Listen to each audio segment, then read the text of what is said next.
I think I'll give you a good example, but slightly different from sort of what I've been doing today. So, I've just come from a little tasting of Chateau Vrais de Gay, which is not a famous Pomerol, but they make good wines. And then just at the end, they pulled out two old bottles, a 37 and a 64.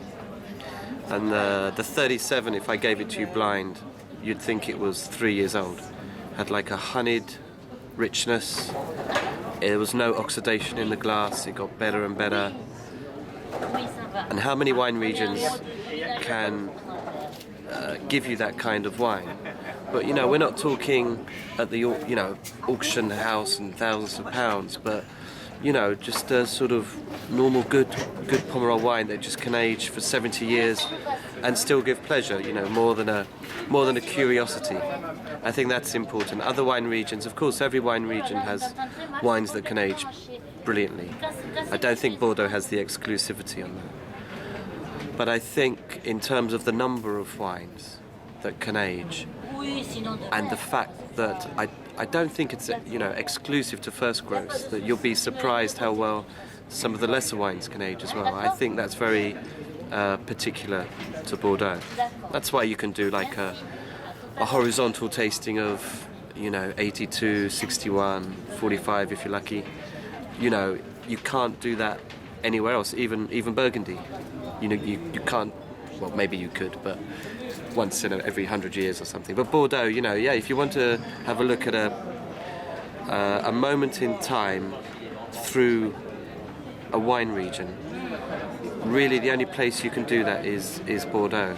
And I think that makes it very special and sort of very fascinating. It's not just the great vintages, but it's comparing the great vintages with the not so great, and the not so great vintages where you have the surprises, and that for me is what's keeps me going, keeps me tasting.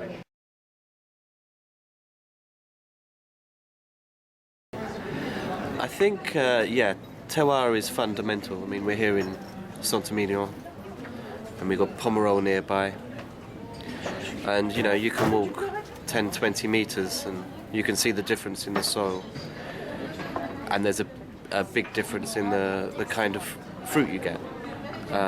So I think terroir is it's the complexity of terroir that's very important. Yeah, although I think terroir isn't everything. Sometimes other winemakers say, yeah, it's the soil that made the wine. Okay, if that's the case, just get robots in the winery and, so they sort of downplay what goes on in the winery because they want natural wines, So I think the influence of man is often downplayed a little bit, but you can't ignore that. But I don't. There's an argument whether does terroir include the winemaker. For me, it doesn't. Because for me, terroir, I want to compare one plot of land, one vineyard to another. And so once you have the winemaker, there's too much subjectivity, too many factors. So I like to compare the difference between two pieces of land.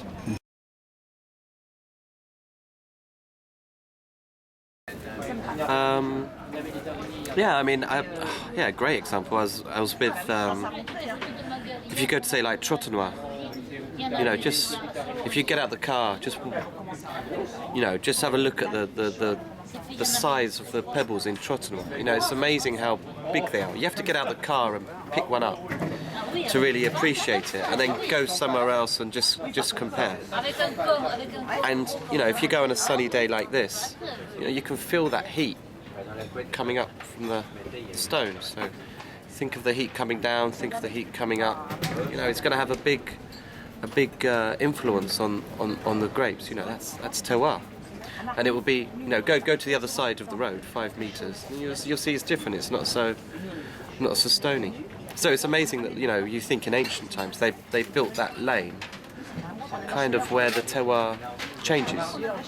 One side's something, one estate, the other side is something else, and that's 200-300 years ago, and it's still the same now.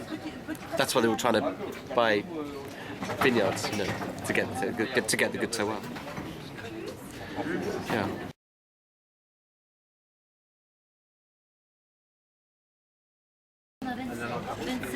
That's a good question. There's no denying that some aspects of biodynamics have, you could say, a scientific founding. You know, that's true. I don't buy the whole religion, I guess you could say. I don't buy it wholesale. But obviously, if you're doing biodynamics, there's no way you can do it without being in the vineyard a lot of the time.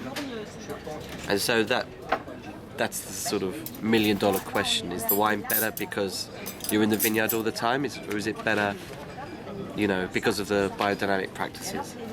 And there'll be two completely different arguments for that. I don't care as long as the wine's good, you know.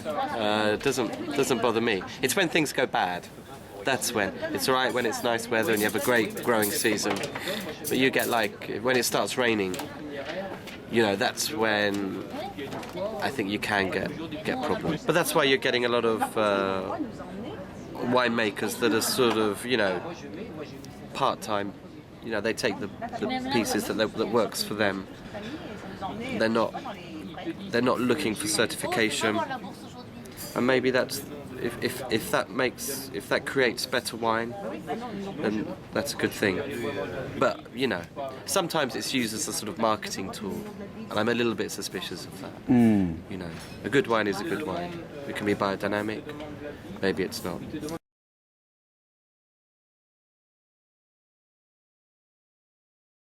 I think that's the more important issue, to be honest, more than biodynamics. I mean, especially because you hear a lot, not the winemakers today, but say their fathers, and how using chemicals affected their health. It's not written about much. I've heard a lot of stories where they died young. Okay, when they on the medical report it will just say, you know, died of cancer or whatever. But when you speak to the winemakers, it's amazing how many say, you know, you think how many hours a day you're out in that vineyard and you've got chemicals or herbicides or whatever. That, you know, that can't be a good thing. And so I think actually, I think the organic issue is really, really important. And yeah, I think that's a really good thing that, you know, especially in Bordeaux, there's more and more estates that are organic.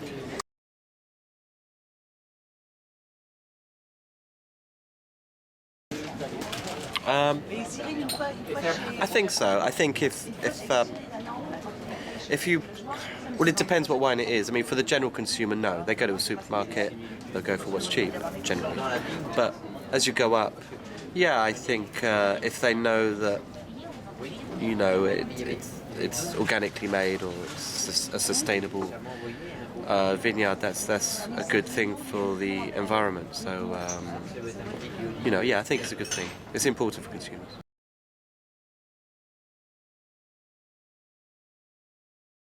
For their health, well, there's been no, probably.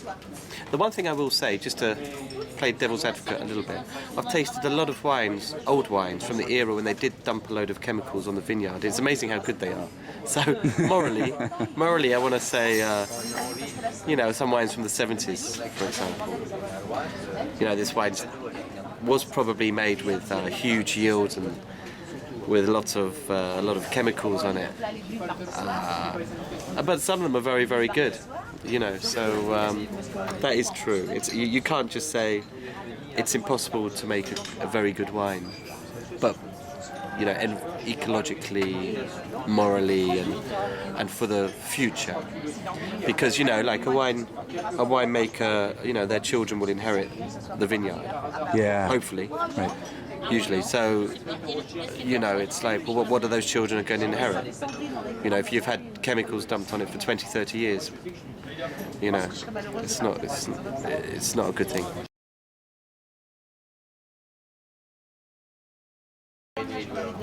Depends on why it's expensive. Is it due to market forces? Is it a very, very tiny production? Is it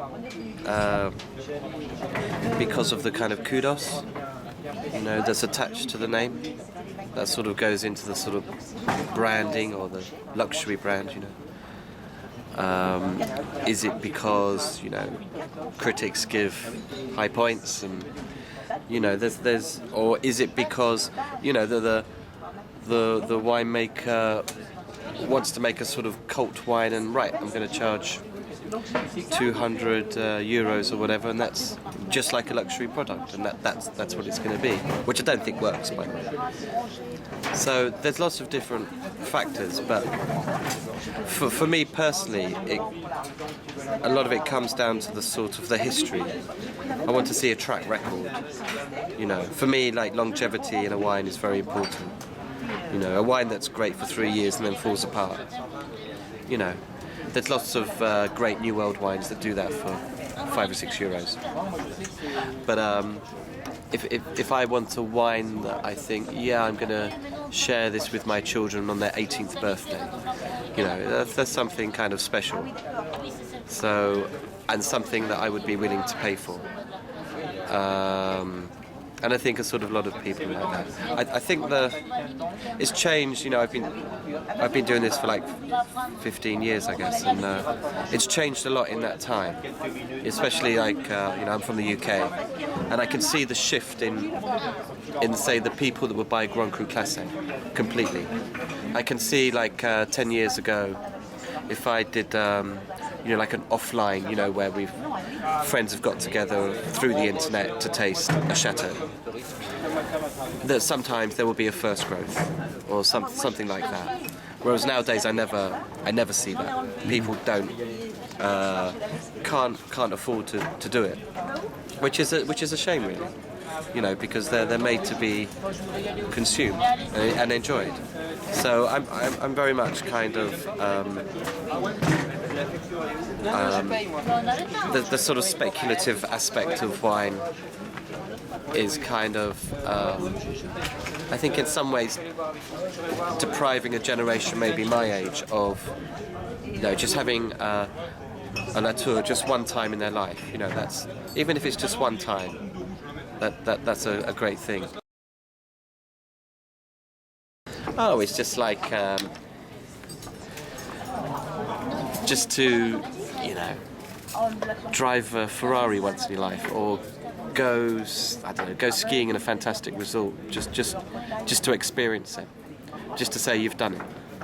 It doesn't have to be every day for breakfast, but just one time, because wine is about, it's for me it's more than a bottle. It's where you are, who you're with, the setting.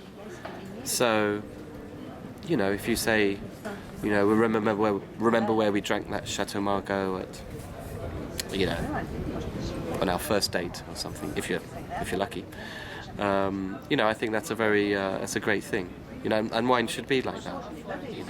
Not kind of buying, selling for a lot of money, and that shouldn't be what it's made for.